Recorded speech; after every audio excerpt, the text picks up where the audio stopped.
I've heard that life is what you make it. I say, make room to grow.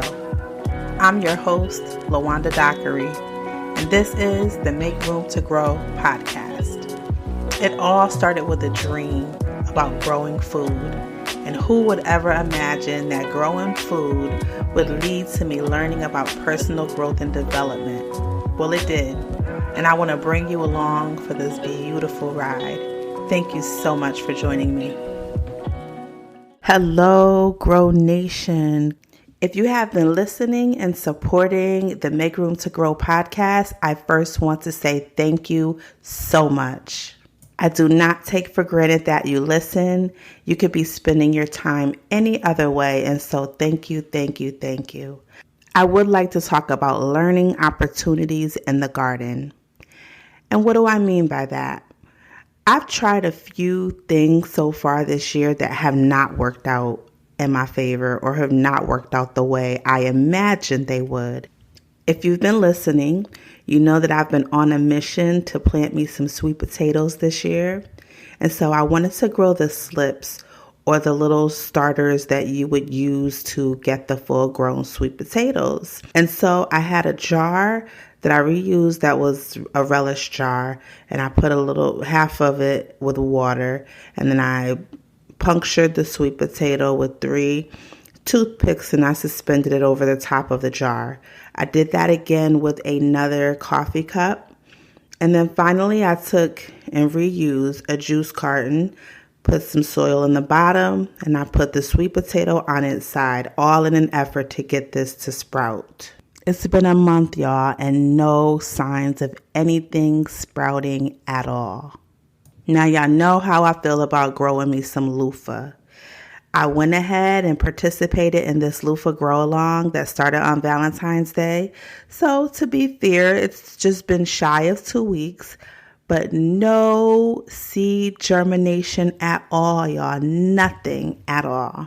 Finally, last weekend, I had a bright idea of sowing seeds indoors with my nephew, which we did. Some carrots, peas, cucumbers, some melons. Nothing and no sign of any germination yet, guys. These are just a few examples. And you may wonder, why am I telling you all of this? Well, just as much as we have successes in life, we're going to have failures also. And we don't have to look at them as failures, but we can just learn and grow from them. I know that ideally I need a greenhouse or I need a grow light system, but I wanted to work around that. And so I got what I got.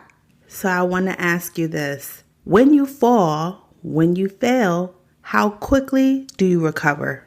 I once heard someone say, make your pain pay you. Clearly, I'm using oversimplified examples because I'm talking about plants and gardening, but let's look at life with that. How many times have you tried and the thing that you tried just has not worked? Those are the times that we really need to walk by faith and not by sight. I have not one plant growing yet, but in my mind, I have a whole harvest.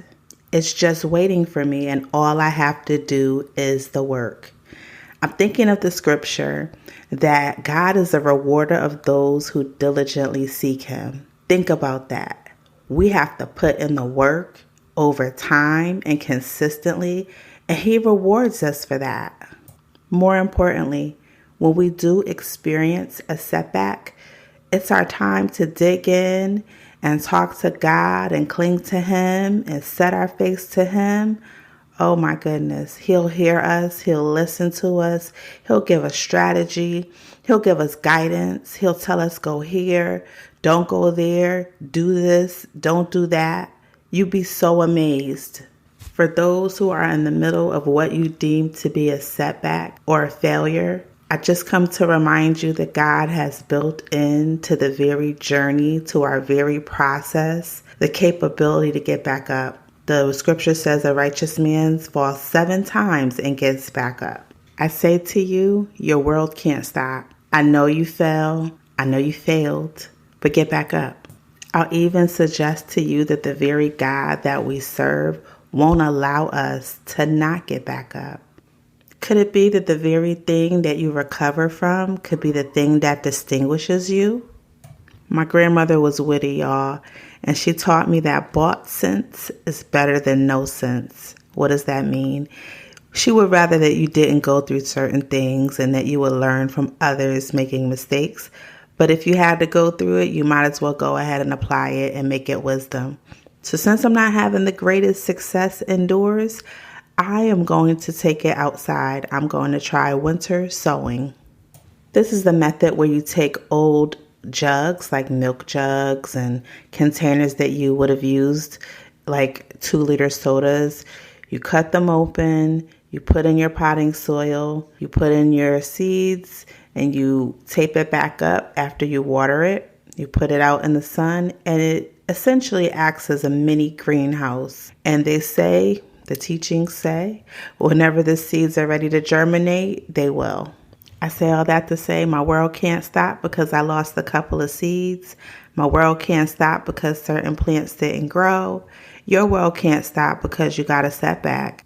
Remember, you can do this. You're built for this. Well, that's all I have for today. Coming up in the weeks to come, we'll be talking about how to run with a vision. We'll be speaking with people who actually ran with the vision that God gave them. And until next time, I want you to be intentional about those areas in your life where you are going to make room to grow.